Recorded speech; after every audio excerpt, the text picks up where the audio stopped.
It's time to turn some black walnut.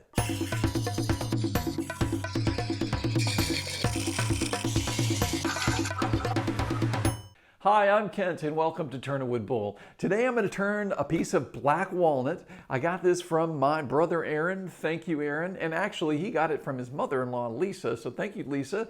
She had a tree that needed to come down in her yard. And thank you to everyone else that was involved in bringing this wood together. I drove this home about 1,000 miles in the backseat of my car, I'm quite happy to say. And there are several of the pieces that are with this, and I'll be turning this probably for the next several weeks. So what I'm going to be turning today is a live edge, hopefully a live edge, probably a natural edge bowl. Now, what's the difference? Well, a live edge means the bark is included. Natural edge means that it's the natural outside edge of the log, but there's no bark included. Now, the reason I say I'm not sure is because this was cut in warm weather. In the spring and summer, the cambium layer, which is right underneath the bark layer, is super active. Lots of extra moisture and nutrients running up and down that area, and it grows really fast. So it's kind of a soft, tender area that's right underneath the bark. So it's real easy for that bark to come loose from that. And so I'm not going to be surprised if the bark comes loose from this as we're making it. And if that's the case, it's no big deal. We'll have a beautiful natural edge bowl. It all depends on the species and the time of year. Now, I've run across species like hickory where the bark thinks it's part of the wood and you have to chisel the two apart. Summer or fall, I don't know what the situation was, but it would not come off very easily, and I didn't want to take it off. So it was a great thing to come across.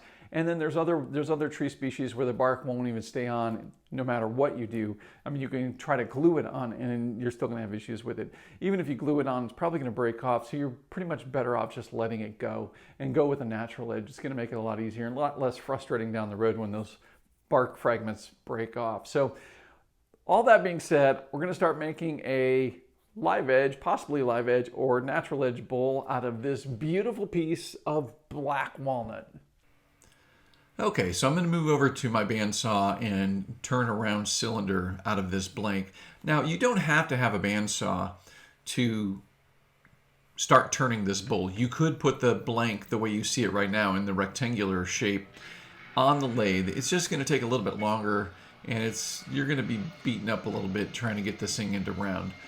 Cutting it on the bandsaw gets it closer to round more quickly, and it makes it a little bit easier for turning. I'm getting a little bit of a issue with the base of this.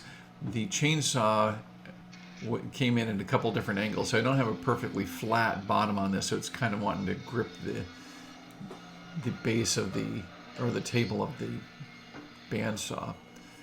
You really want to have a good flat bottom on all the wood that you turn on the bandsaw so you have proper support and the bandsaw blade doesn't twist the wood that you're working.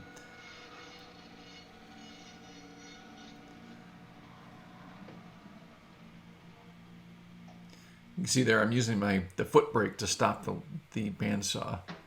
It's a really nice feature of this particular bandsaw. Okay, so we're going to move this over to the lathe, and before we do that, I need to remove some of this bark on top. This bark is relatively thick, and if I put that into the drive center, it's not going to give me good support. So I need to get down to solid wood before I can mount this to the lathe. So I'm just going to use a simple chisel and mallet and remove the bark layer down to solid wood.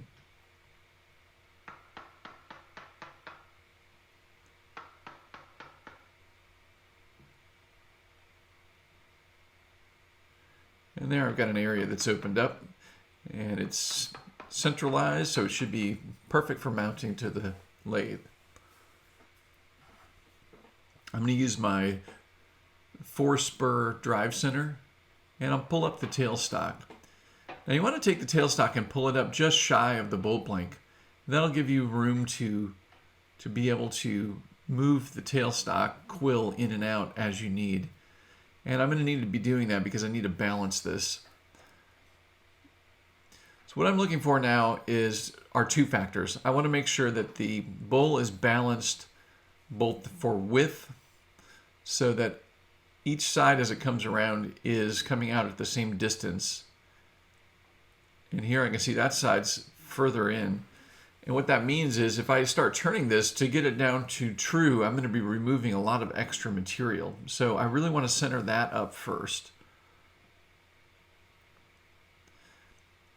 So each end grain area as it comes around should be hitting at about the same location. And I just hold my thumb up against the tool rest to find that. And this is close. This side's in a little bit. Now what I want to find is the top of the wings.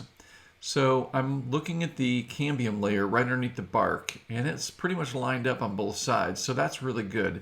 If it weren't, what I would do is I'd loosen the tailstock and just kind of lift up on one side or another till both of those wings come across at the same location on the tool rest. That way, when the finished piece is done, both the wings will be at the same height, and you won't have one wing that's higher than the other. All right, so we're set up here. I'm using my 5/8 inch swept back bowl gouge. It's a 55-degree bevel swept back bowl gouge. And I'm going to just round off, start taking down these corners and start making this a little bit more round.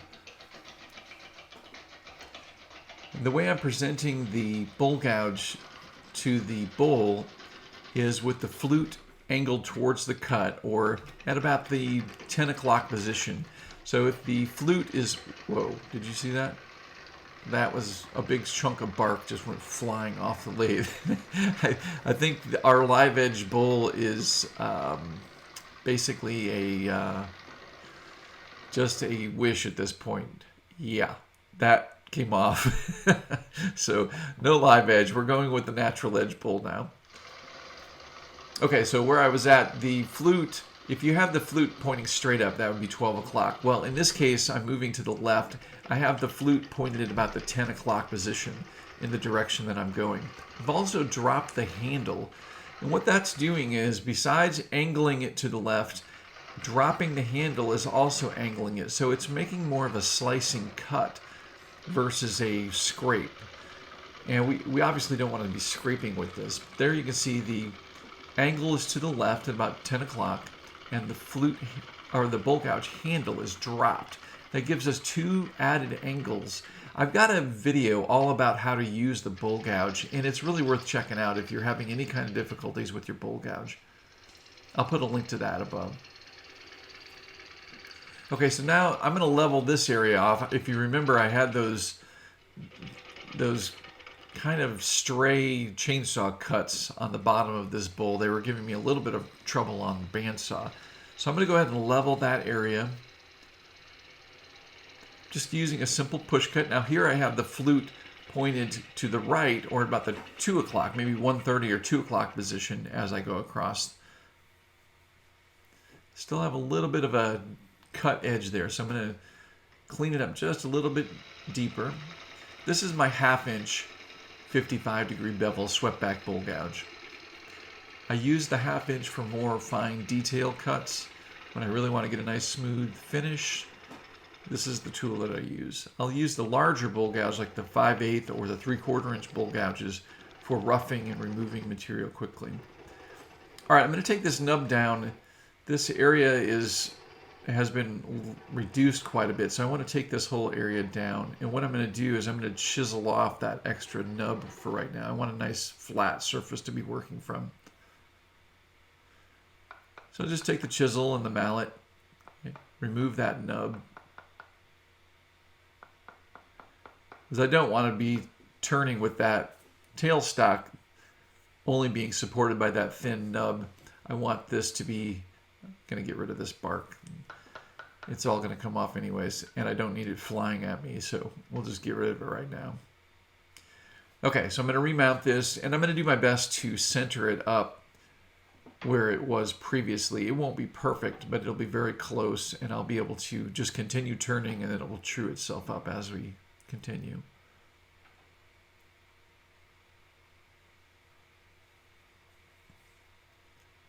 All right, that looks good. I'm going to go ahead and mark the tenon. I like to shape the tenon right away because that's going to give me the base of the bowl, the location of where the base of the bowl will be. And that's point B. And the top of the rim of the bowl is point A. So the curve between point A and B, I get to decide, and that's where the fun comes in as far as shaping and designing the bowl. The tenon is pretty fixed, and the rim location is pretty fixed. So as turners or artists, we get to decide what the shape's going to be between point A and point B. So once we've established the tenon, which is point B, then we've pretty much got our two connecting points, and then we can start looking at the design and shape of the bowl.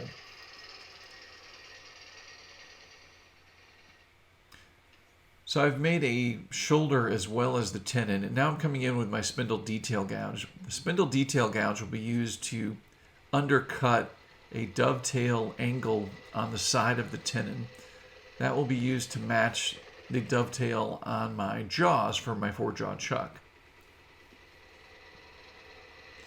I'm going to clean up and make sure that the face of that shoulder is nice and flat. And then I'm going to work down into that groove at the base of the tenon to make sure it's nice and clean. And now that I'm looking at it, I'm thinking that shoulder is a little thicker than I need. So I'm going to just do a quick push cut to reduce that. The shoulder will most likely become the base for this particular bowl. Okay, so now I'm going to use a push cut to start removing material out on the corner and shape the curve of the overall bowl.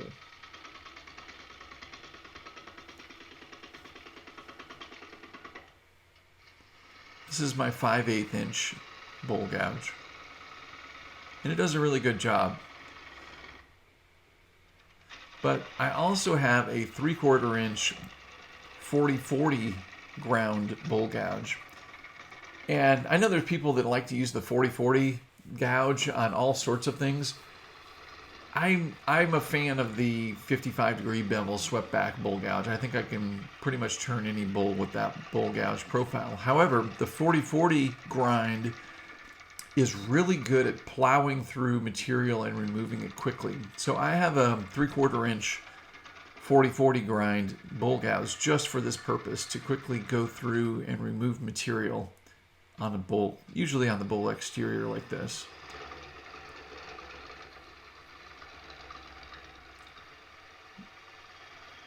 You can see how quick those shavings are coming off and how wide the path is. Now that partially has to do with the fact that this bowl gouge is the biggest one that I've used so far. It's 3/4 inch.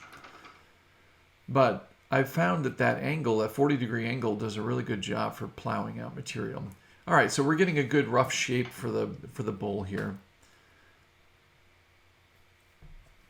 And we're coming out of point B, which I mentioned was the tenon area. So I'm just going to use a quick scraping cut to pull some of the more material away and make this curve.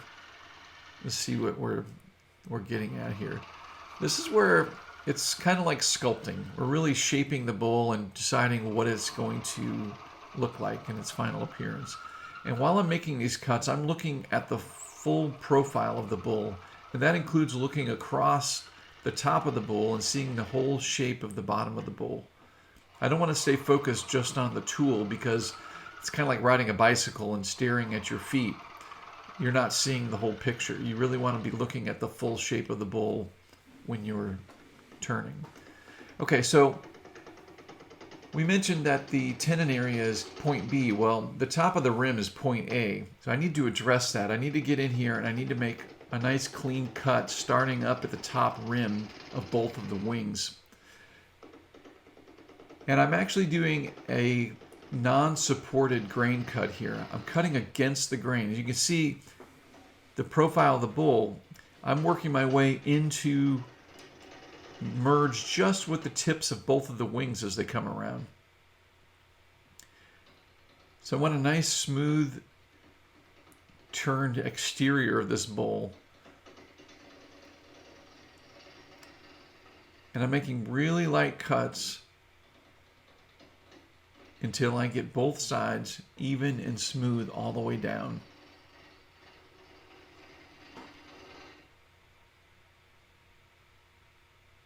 And I do have some tear out with the kind of the area under the bark there.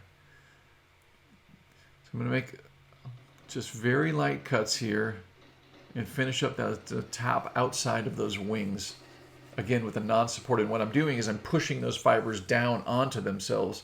If I went the other way with the bull gouge, I would be pushing the fibers up out into air, and it would rip the fibers even more. Okay, so I've got the wings established. Now what I'm doing is a pull cut here to take away that high spot in between the base and the wings. I'm using the pull cut to quickly reduce that excess material. Now the pull cut is not a supported cut necessarily. It can be. In the way I'm using it right now, I'm pretty much letting the blade hit on its own with very little bevel support. And it's just a very quick roughing cut. I would not use this for a finish cut to have a nice smooth finish on the bowl. That's not what this cut's for. This is for removing material. Okay, you can see the curve starting to merge now between the bottom and the top wing. Now I'm making lighter shaving cuts and merging those areas. There's a bit of a high spot there still.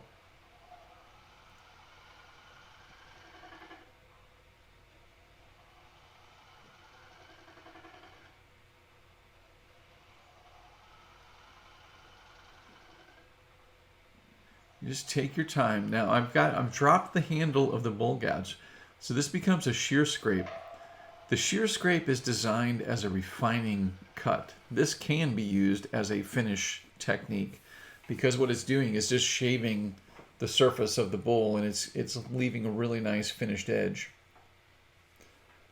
There's a little bit of a high spot there, and I actually need to work on the wings. You can see the areas out on the wings, they have some tool marks on them. So what I'm doing is just very lightly working over, I'm shear scraping over those wing tool marked areas to remove those tool marks. If you watch closely, you can see the tool mark lines starting to disappear. The shear scrape is amazing because it's almost like an eraser. You can erase tool marks and you can clean up areas very subtly and very smoothly. Okay, I'm seeing a little bit of a problem here with the top outside of the wing, so I'm going to make a very light pass to clean that up. In order to make this pass work, I need to be pushing down on the tool rest. I can't let the tool be dictated by the bowl, because if the bowl, because I got two wings coming around and air in between, they would be smacking the bowl gouge and I would not get a smooth cut. Instead, I have to put pressure down on the tool rest. Okay, I've got a little bit of a lift edge there. The wings are looking really good. So now what I do is the shear scrape again. And what I'm going to do is just bring this area to the right down. I'm just lowering that entire area so that it merges with the previous cut.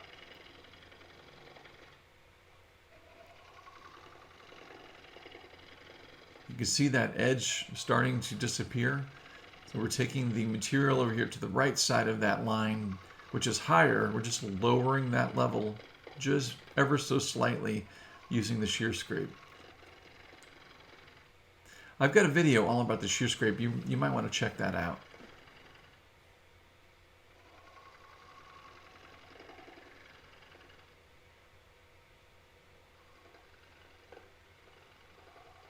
And the cool thing about the shear scrape is such a light move that you can actually move back and forth across the bowl blank, and you don't have any issue with ripping out grain fibers.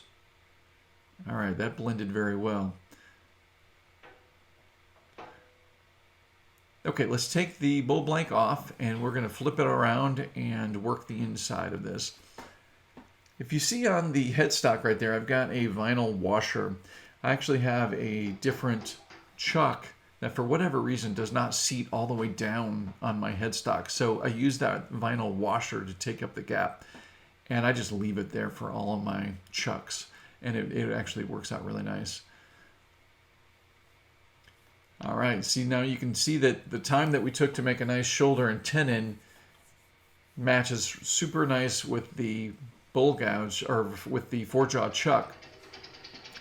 We want to have no gaps in the top of that chuck and the bowl itself. If you can see even a paper thin area or gap between that tenon needs to be returned because it's It needs to fit perfectly snug to the top of that chuck. Okay, so I'm back to my 5/8 inch 55-degree bevel swept back bowl gouge, and I'm going to start clearing away some of the material in the center of this bowl blank. And what this is doing is I'm just leveling off the top of the middle of the bowl. This is going to make it a little bit more balanced. I'll actually be able to turn the lathe up a little bit faster. But I'm going to work my way out to the exterior wall, and I'm going to establish the wall thickness first.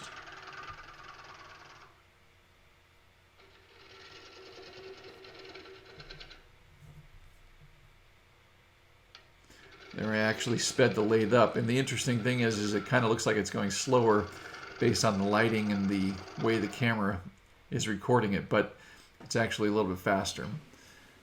Okay, you can see we've got an area that's leveled off. Now I want to show you this point of view overhead for a reason. You can see we've got really thick walls that are started there. I'm not going to have the bowl be that thick. I want to thin it down. So what I'm doing is I'm lining up the bowl gouge, and I'm looking straight down, and I'm lining up the bevel of the bowl gouge with the exterior of the bowl. And I'm making sure that the bowl gouge follows the profile of the outside of the bowl. This is the best angle to share that with you. You see each pass that I make, the wall's getting thinner, but I'm making sure to keep that bevel parallel to the exterior. Now here I'm just removing some bulk material. So I kind of think of it as clearing out a ditch next to the wall so that I can get down the wall a little bit further. So now I'll line up, take a little more time and line up with my previous cut, and I can see that the base where I'm at right now is a little thicker, so I want to line that up and make it a little thinner. Okay. That's getting closer. I think I want to make it just a touch thinner. Now with these cuts, you want to make them very light. Take your time. Make sure the tool's lined up where you want it. Again, that bevel is lined up with the exterior of the bowl. Just work your way in slowly. Put extra down pressure on the tool rest. And then you're going to work away more material so that you can get down the wall a little bit farther.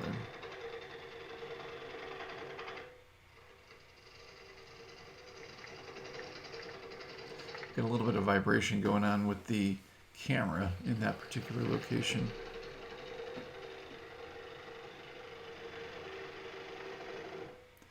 There you can see how I work the area down so that I can get more access to the wall area. Okay, so I removed that really quickly, roughed it out. Then as soon as I get close to the wall, I slow down my pace and watch where I'm at. Make sure that I'm following the exterior of the bowl. And then you check for evenness, and it's looking really good. Now, the reason I keep that center mass in there right now is so those wings do not flex or move much. As soon as that center mass is removed, especially on a winged bowl like this, those side wings are going to flex and move a bit, and they're going to be almost impossible to turn smoothly. Instead, you're going to get some clattering and some smacking of the bowl gouge on it, and you're going to get all kinds of tool marks. So I leave that center mass in there for as long as possible. And as I work down the bowl, I don't return back up to the top of those wings ever. So when you see me take the center of this out, that basically means I'm okay with the wings the way they are, and I'm going to move down into the bowl at this point.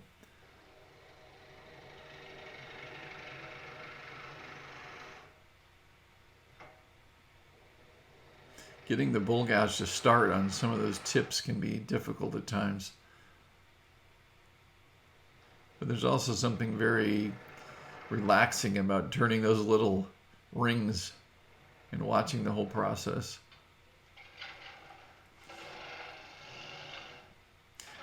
I'm essentially doing two cuts, one that goes to the right that you're seeing right now at about the 2 o'clock position, and one that goes to the left at about the 10 o'clock position to work my way down into the bowl.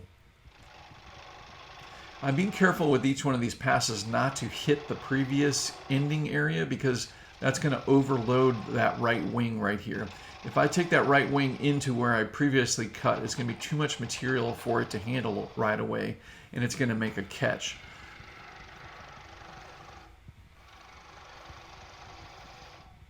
Same there. If I kept pushing down into that bowl, it would have become too much material for it to remove, and I would have got a catch there. So you just want to take your time and cut off little bits at a time. Now here I've managed to get down to the wall area again. So I'm going to slow down. I'm going to let the bevel rub just a little bit and then pick up the cut from the previous area and work that down, keeping the same wall thickness all the way down the bowl.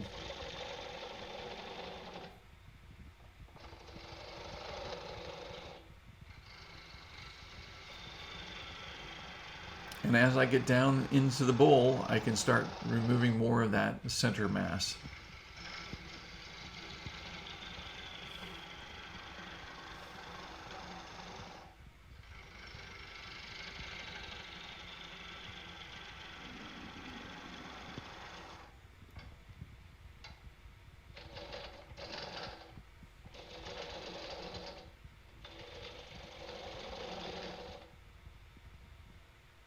Yeah, this part of turning the bowl is almost hypnotizing, removing those areas. Now I'm using the J bracket tool rest from Robust Tools, and this is really handy to get down deep inside this bowl. As you see, as I'm working down the inside wall here, if I have my regular tool rest, I'm going to have that tool extended pretty far beyond the tool rest, and that's going to create extra vibration in the tool. Instead, this J tool rest allows me to get support right up to the edge of the bowl.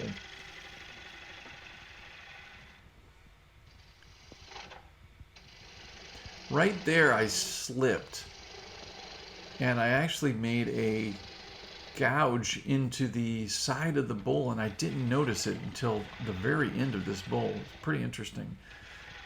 I'll show you what I'm talking about in a minute. But I really needed to pay attention there, and you can actually see the groove in the video here. Just touching that bowl gouge to beyond onto the wall that was already finished left a mark that I'm going to need to sand out.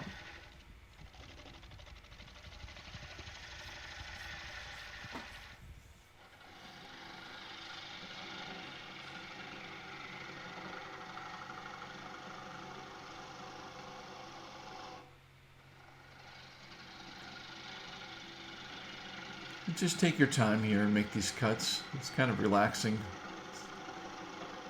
This is a lot of people talk about wood turning being better than going to therapy. Well, this is the therapeutic part of it. Just kind of being in the moment and enjoying the process of the wood turning.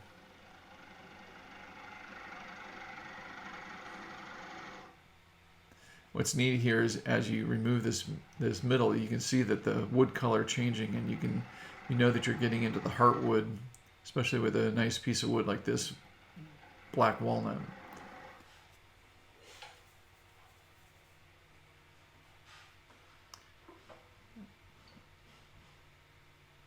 And you want to keep moving that tool rest in to make sure you've got plenty of support for the bowl gouge.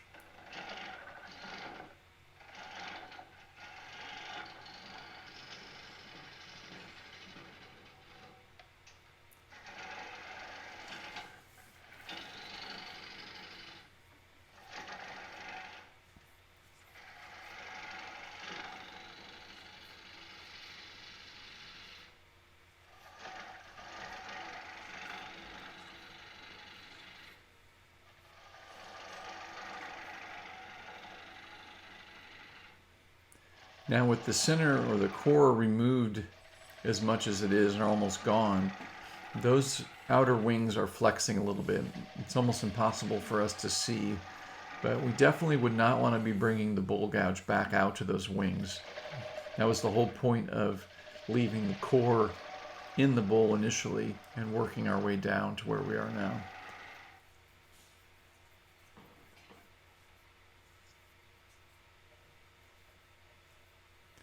Look at those wood grains.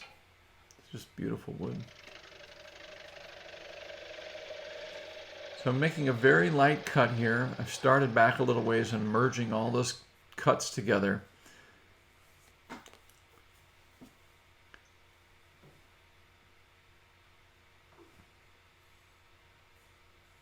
You want to get the tool rest positioned just right so that the actual cutting location of the tool is right at the center point.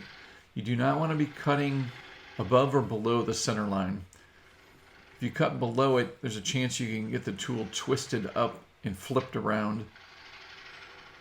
You basically want that cutting edge right at the center line of your piece at all times. I've got a video all about the tool rest and how to use it properly. You might want to check that out.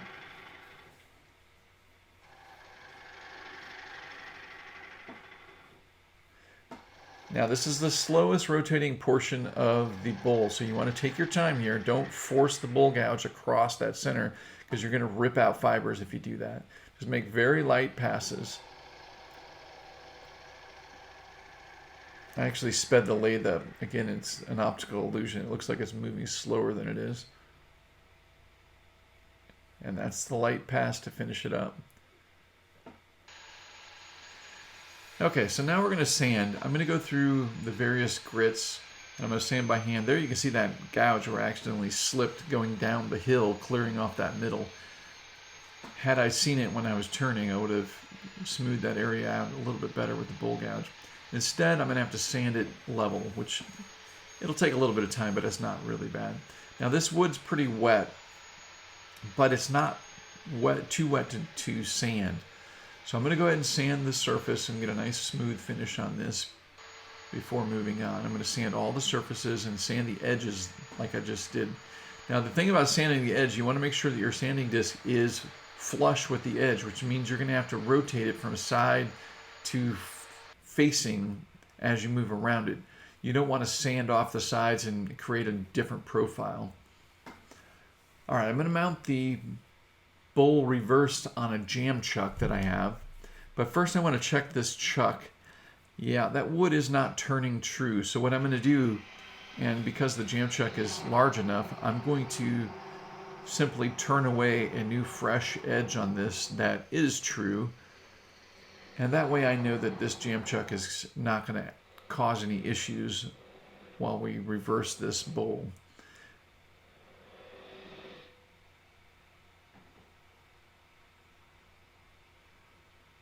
All right, looking good. Now I'm going to use a piece of foam padding, and I'm going to reverse the bowl and have the tailstock back in position. Now I still have the pinhole from the tailstock initially when it was mounted to the lathe. So I just line that up, and I should be very close to true right off the bat. Using my 1/2 inch bowl gouge, I'm going to level off the bottom of the foot.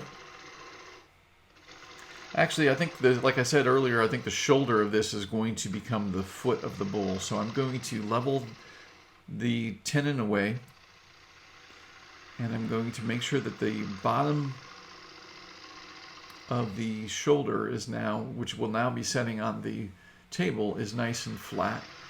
And I'm going to indent that. I want to make sure that the wall thickness of the entire bowl all the way through the bottom is roughly the same. And the way to do that is I need to remove the material inside the bottom of the foot. Now I'm making very light cuts here. I just want to take my time. I have the bowl gouge flute completely open. This is a very dangerous situation that can easily get a catch if you're trying to make an aggressive cut. Instead, I was making very light cuts there. Here again, I have it open. I just want to smooth that area. Very, very, very light. I'm just trying to take down those high spots. Okay, it's looking pretty good.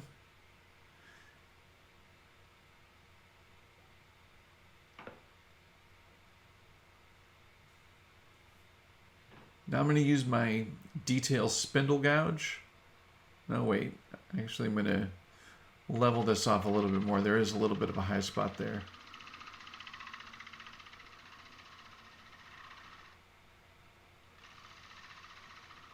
This is my 1/2-inch bowl gouge. Okay, now with the spindle detail gouge, I'm going to work my way in, and I'm going to reduce the size of that nub by cutting down under the tenon. Now you want to make sure there's no damaged wood in that area when you're doing this. And what I'm going to do is come in, make the piece that the nub as small as possible. It's still connected to the lathe. I don't have the lathe up super fast right now. What I'm going to do is I'm going to apply pressure inward hard while I turn the lathe off, and it's going to sever those fibers that were connecting that nub. That's all there is to it.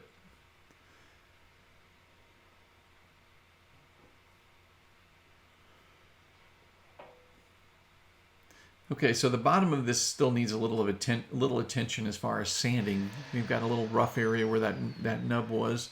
So I'll take my time and sand both sides. I found that doing this swiping sand that's with the grain on both sides makes sure that that whole area is nice and leveled and you don't have a wear mark from the sanding disc on just one side. I'm going to go ahead and sign this. I like to sign with the wood burning tool. Each new tree species is interesting because you never know what temperature to set at. I'm usually set pretty high, especially for greenwood like this, which is still pretty wet. Sometimes the wood burning tool will scorch the wood. If that's the case, it's not a big deal. You can just sand it, lightly sand the area, and it'll take the scorched marks away. But you need the temperature up high enough where it'll actually burn into the wet wood. Now I'm going to apply tried and true Danish oil. This is 100% pure linseed oil and nothing else. And what I'm going to do here is I'm going to apply just a thin coat to the entire bowl.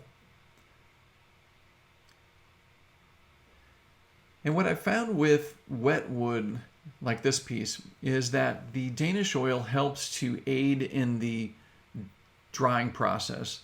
And the way it does that is it somewhat seals, does not completely seal, but it somewhat seals the end grain and slows the moisture release from the end-grained areas. Typically, the end-grained areas will dry out first, and that can cause cracking. So by putting a coat of the Danish oil on there, it reduces the amount of moisture that's lost through those end-grained fibers. Plus, the Danish oil basically gets absorbed into the wood, and I can continue adding more Danish oil to build up the finish, or I can apply other finishes over the top of this first coat that I'm applying right now. And we definitely don't want this oil to stand on the surface. We just want to put a thin coat and make sure that all of the wood is coated, but that's it. We're not applying we're not trying to do any kind of thick layer. Just take your time and work it over all the surfaces. You can see how quickly it goes on the side grain there because those pores on the side grain are not open like they are on the end grain. Now when I get over to the end grain area, I actually need to load up the application rag a little bit more because the end grain areas are like a sponge and they're soaking it up very quickly. If you think of that straw diagram of the fibers of the wood, on the side, where it's like the sides of the straws, but on the end grain, it's like open ends of the straws. They're open and ready to receive that oil. So they'll require a little bit more time to cover that area and a little bit extra oil. But again, you only want a thin layer over everything.